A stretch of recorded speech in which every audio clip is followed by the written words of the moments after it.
Welcome to M B academy. इस वीडियो में हम कस्टमर बिलिंग सिस्टम के लिए एक C plus plus program write करेंगे, जिसके लिए हम डिव सी प्लस प्लस को यूज़ करेंगे। तो डिव सी प्लस प्लस को ओपन करने के बाद हम यहाँ पे इंक्लूड करते हैं आईओ स्ट्रीम, और इसके बाद यहाँ पे स्टेटमेंट देंगे using name space S T D. तो इसके बाद क्लास बना लेते हैं कस्टमर की। तो यहाँ पे इसकी स्पेलिंग ठीक होने चाहिए, कस्टमर और इसकी बॉडी। तो अब चलते हैं प्राइवेट पोर्शन बना लेते हैं इसका, जिसमें हम इसके मेंबर वेरिएबल रखेंगे। तो यहाँ पे मैं स्ट्रिंग टाइप वेरिएबल ले लेता हूँ, नेम, और इसके बाद एक और स्ट्रिंग टाइप वेरिएबल ले लेता हूँ मैं, प्रोडक्ट, और इसके बाद यहाँ पे सेमीकोलन। अब एक और वेरिएबल लेंगे, वो होगा डबल के लिए, तो उसका नेम हम रख देते हैं टोटल। तो ये हमने प्राइवेट मेंबर वेरिएबल ले लिए। अब चलते हैं यहाँ पे हम पब्लिक डिफाइन करते हैं, और इसमें सबसे पहले हम कंस्ट्रक्टर कॉल करते हैं। तो यहाँ पे कंस्ट्रक्टर हो गया कस्टमर का, और इसके बाद यहाँ पे पैरेंथेसिस, और इसमें ले लेते हैं स्ट्रिंग नेम का पैरामीटर, और सेकंड पैरामीटर लेते हैं वो भी स्ट्रिंग का, और वो होगा उसका नेम हम रख लेंगे आगे जाके आइटम का। तो ये दो हम ले लेते हैं पैरामीटर, स्ट्रिंग टाइप हैं दोनों। और फिर अब मेंबर वेरिएबल को हम इनिशियलाइज करेंगे। तो उसके लिए हम करेंगे नेम, और इसको असाइन कर देंगे ये जो कैपिटल एन के साथ है नेम। और इसके बाद जो हमारी प्रोडक्ट है, इसको हम असाइन कर देंगे आइटम। तो कुछ वैल्यूज़ आगे जाके हम लेंगे ये कैपिटल एन वाले नेम में और आइटम में, और वो इनको असाइन करेंगे। और टोटल में हम रख देते हैं अभी के लिए 0.0। तो इस तरह हमने इनको कंस्ट्रक्टर को यूज़ करते हुए हमने इनको इनिशियलाइज़ कर लिया। तो अब चलते हैं ऐड का एक फंक्शन बना लेते हैं, और इसमें हम पैरामीटर पास करते हैं डबल टाइप अमाउंट। तो ये हम अब असाइन करेंगे इस टोटल को। तो वो कुछ इस तरह करेंगे, क्योंकि हमने डिफरेंट वैल्यूज़ को ऐड करना होगा, जितनी अमाउंट होंगी आइटम्स की, तो उनको हमने ऐड करना होगा। तो ऊपर तो हमने कर दिया है नेम को और प्रोडक्ट को। अब इस फंक्शन में हम सिर्फ टोटल के लिए यूज़ करेंगे।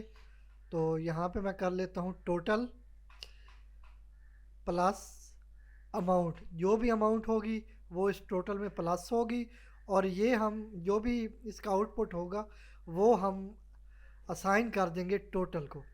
तो इस तरह जितनी भी आइटम होंगी उनकी ऐड होती जाएगी जितनी अमाउंट होगी, और वो टोटल के वेरिएबल को असाइन होती जाएगी, और उसको हम एक्सेस कर रहे हैं इस मेंबर फंक्शन के थ्रू। और इसके बाद डिस्प्ले का फंक्शन ले लेते हैं, और इसमें हमने डिस्प्ले करवाना है नेम को, जो कस्टमर का नेम होगा। और इसके बाद हम डिस्प्ले करवाएंगे जितनी टोटल अमाउंट होगी। तो यहाँ फर्स्ट पे मैं स्ट्रिंग शो करवाता हूँ कस्टमर नेम, और इसके सामने ही मैं असाइन कर देता हूँ इसको नेम वेरिएबल। तो जो भी नेम में हमारी वैल्यू होगी वो इस स्ट्रिंग के सामने शो हो जाएगी। एंडल के बाद चलते हैं नेक्स्ट लाइन पे। तो आप दोबारा से यहाँ पे एक स्ट्रिंग में डिफ़ाइन कर देता हूँ, और इस स्ट्रिंग का नेम हो गया टोटल अमाउंट। ये स्ट्रिंग शो होगी, और इसके सामने जो भी टोटल अमाउंट होगी वो हम असाइन कर देंगे, और इसके बाद एंडल आ गया।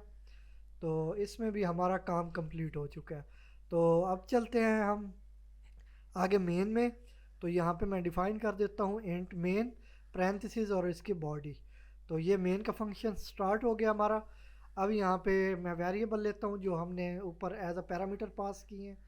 तो वो मैं यहाँ सबसे पहले डिफ़ाइन कर देता हूँ स्ट्रिंग नेम एंड कैपिटल के साथ नेम है हमारा ये वेरिएबल। ये ऊपर हमने एज अ पैरामीटर भी पास किया।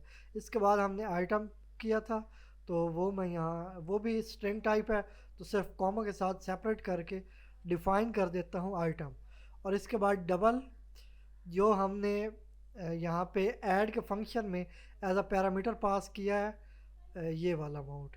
तो इसको मैं यहाँ पे डिफ़ाइन कर देता हूँ। ये डबल टाइप है तो इसलिए यहाँ पे डबल डिफ़ाइन करके तो इसके लिए अमाउंट मैंने डिफ़ाइन कर दी। तो अब चलते हैं यहाँ पे स्ट्रिंग शो करवाते हैं। तो हमने नेम गेट करना है कस्टमर का, तो इसलिए मैं स्ट्रिंग यहाँ पे शो करवाऊँगा एंटर कस्टमर नेम, और इसके बाद यहाँ पे CN यूज़ करेंगे और इसको हम असाइन करेंगे जो कैपिटल N के साथ हमारा स्ट्रिंग का वेरिएबल था। तो जो भी नेम आएगा उसको हमने अब ऐड करना है कंस्ट्रक्टर है जो हमारी क्लास है उसमें कस्टमर, और यहाँ पे इसके लिए ऑब्जेक्ट ले लेते हैं कस्टमर। इसका जो फर्स्ट लेटर है वो सिर्फ स्मॉल और कैपिटल का डिफरेंस है, बाकी सेम स्पेलिंग है। तो इसमें हम पास कर देते हैं एक नेम और दूसरा आइटम, क्योंकि ये हमने एक ही पैरेंथेसिस में इनको एज अ पैरामीटर पास किया था, इसलिए हमने एक ही में यहाँ पे डिफ़ाइन कर दिया। तो इसके बाद वाइल लूप यूज़ करेंगे। तो इसमें हमने ये इसलिए यूज़ करेंगे कि जब तक कस्टमर या यूज़र चाहे वो ऐड करता रहे कस्टमर को, तो जब वो एग्ज़िट करना चाहे इस लूप से तो वो किसी स्पेसिफिक की के साथ या कमांड दे के वो एग्ज़िट कर सकता है। तो यहाँ पे हम करैक्टर टाइप एक वेरिएबल लेते हैं चॉइस नेम का और इसको हम वाई करैक्टर असाइन कर देते हैं। तो अब चलते हैं यहाँ पे पैरामीटर पास करेंगे वाइल में choice is equal to Y. तो जब तक जो हमारा यूज़र होगा वो वाई एंटर करता रहेगा तब तक ये लूप चलती रहेगी। अगर इसके अलावा कुछ और एंटर करेगा तो वो एग्ज़िट कर जाएगा, फिर कोई और कस्टमर ऐड नहीं कर सकेगा और डिस्प्ले हो जाएगा जो प्रीवियस रिकॉर्ड होगा।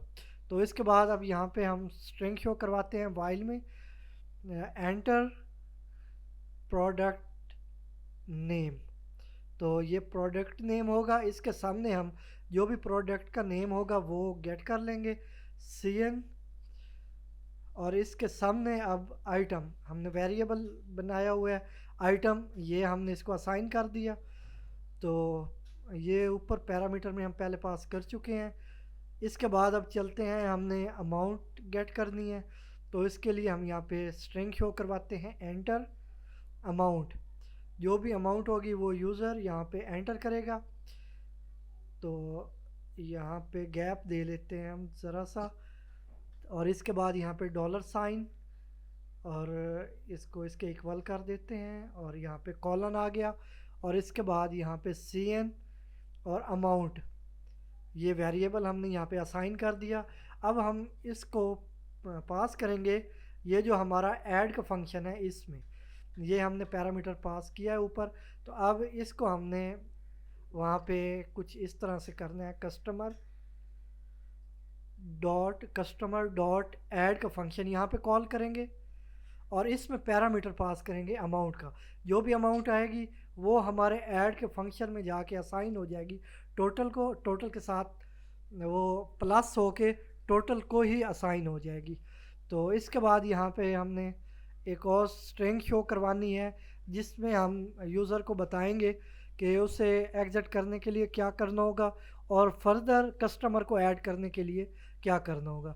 तो for add more enter Y और N फॉर एग्ज़िट। तो वाई यानी मतलब यस के साथ वो फर्दर कस्टमर को ऐड करेगा, N के साथ वो नो कर देगा।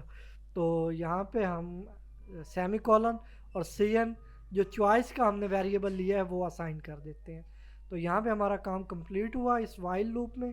और इसके बाद चलते हैं यहाँ पे हमने डिस्प्ले करवाना है जो भी हमारे कस्टमर का नेम होगा और उसके बाद उसकी अमाउंट होगी। तो यहाँ पे हम कॉल कर लेते हैं डिस्प्ले का फंक्शन कस्टमर डॉट डिस्प्ले। तो ये हमारा कंप्लीट हो गया। अब ज़रा सा इसको समझ लेते हैं। ये हमने यहाँ पे प्राइवेट कस्टमर क्लास बनाई और नीचे हमने प्राइवेट रखा, इसमें कुछ हमारे मेंबर वेरिएबल हैं, ये प्राइवेट हैं तो इनको हम डायरेक्ट एक्सेस नहीं कर सकते, यूज़ नहीं कर सकते। उसके लिए हमने मेंबर फंक्शन बनाए हैं। तो ये सबसे पहले हमने कंस्ट्रक्टर लिया है और इनको हमने जितनी भी वैल्यूज़ हम गेट कर रहे हैं इस मेन में वो हमने कंस्ट्रक्टर को यूज़ करते हुए, ये आइटम हो गई या अमाउंट या नेम, तो ये कंस्ट्रक्टर को यूज़ करते हुए हमने इसको असाइन कर दी है। डायरेक्ट हमारी एक्सेस नहीं थी, इसलिए हमने कंस्ट्रक्टर को यूज़ करते हुए इनको असाइन किया है। इसके बाद ऐड का हमने फंक्शन लिया है, तो ये टोटल को हमने अमाउंट के साथ ऐड करना था और फिर इसको इनिशियलाइज करना था। उसके लिए भी डायरेक्ट एक्सेस नहीं थी, तो हमने ऐड का फंक्शन कॉल किया था, बनाया था इसके लिए। तो इसके बाद इसको डिस्प्ले करवाया है, तो यहाँ पे हमने कॉल कर लिया कस्टमर डॉट डिस्प्ले। तो आई होप आपको ठीक से मैं समझा सका हूँगा। तो ये हमारा कंप्लीट हो चुका है, इसको सेव कर लेते हैं। तो मैं इसका नेम रख देता हूँ कस्टमर। तो कस्टमर आप कोई भी नेम यूज़ कर सकते हैं। इसको सेव कर लिया। कंपाइल और रन करने के बाद यहाँ पे एक एरर है और ये कह रहे हैं कि ये जो हमने कॉल किया है यहाँ पे ये मैच नहीं कर रहा। तो इसको देख लेते हैं कहाँ पे मिस्टेक है, कोई स्पेलिंग की होगी। तो यहाँ पे ऊपर जो हमने कंस्ट्रक्टर बनाया है इसमें हमने स्पेलिंग मिस्टेक कर दी है। तो जब हम जल्दी कर रहे होते हैं तो इस तरह की छोटी मोटी प्रॉब्लम आ जाती हैं। दोबारा से कंपाइल और रन किया तो ये रन हो चुका है। अब नेम एंटर करेंगे कस्टमर का। तो यहाँ पे हम नेम दे देते हैं आसिफ और प्रोडक्ट नेम हम कोई भी दे देते हैं रैंडम सी। तो मैं यहाँ पे दे देता हूँ AB। तो यहाँ पे हमने अमाउंट एंटर करनी है, तो यहाँ पे $10 हो गई। इसके बाद वाई के साथ और ऐड कर लेते हैं। अब यहाँ पे हमने प्रोडक्ट नेम एंटर करना है, दोबारा से कस्टमर नेम ऐड नहीं करेंगे। तो यहाँ पे हम एंटर अमाउंट और अब एन के साथ हम एग्ज़िट करेंगे। तो यहाँ पे आ चुका है कस्टमर नेम और इसके बाद नीचे आ चुका है जितनी भी टोटल अमाउंट है $10 और $5 प्लस करके ये $15 हैं। तो यहाँ पे ये आ चुकी है इसकी वैल्यू। तो ये जो नेम है कस्टमर नेम, ये जब दोबारा से हमने एंटर किया तो उसमें क्यों नहीं आया, क्योंकि उसको हमने वाइल लूप से बाहर हमने डिफ़ाइन किया हुआ था। तो जो हमने वाइल लूप में यूज़ किए हैं वो बार बार आ रहे थे और उनमें हमने वैल्यूज़ बार बार एंटर करनी थी। अगर हमने कस्टमर नेम भी वाइल लूप के अंदर डिफ़ाइन किया होता फिर वो भी हमें बार बार शो हो रहा होता हर वाई एंटर प्रेस करने के बाद। तो इस तरह हमने एक सिंपल और ऊप के कंसेप्ट के साथ C++ प्रोग्राम राइट किया है और आई होप आपके लिए ये वीडियो काफ़ी यूज़फुल होगी। तो अगर वीडियो अच्छी लगी हो तो लाइक करें, शेयर करें और हमारे YouTube चैनल MB Academy को सब्सक्राइब करें।